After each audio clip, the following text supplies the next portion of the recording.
चांद का टुकड़ा। एक छोटे से गांव में अली नाम का लड़का रहता था। अली की आदत थी कि वो हर चीज में खूबसूरती ढूंढ लेता था। एक रात वो छत पर बैठा चांद को देख रहा था। अचानक इसे लगा जैसे चांद आहिस्ता से मुस्करा रहा हो। अली ने आहिस्तगी से कहा, चांद भाई, आप इतने चमकते कैसे हैं? चांद ने ठंडी रोशनी के साथ जवाब दिया, मैं तब चमकता हूं जब लोग खुश होते हैं। तुम जब मुस्कुराते हो तो मेरी रोशनी बढ़ जाती है।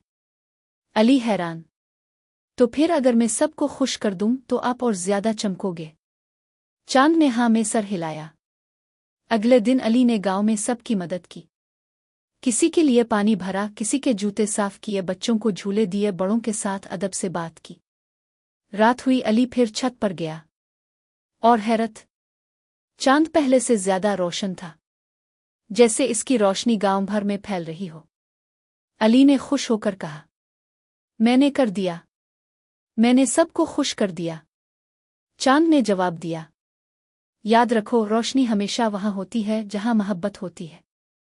इस दिन के बाद अली को सब चांद वाला बच्चा कहने लगे, क्योंकि जहां भी वो जाता रोशनी और खुशी ले जाता।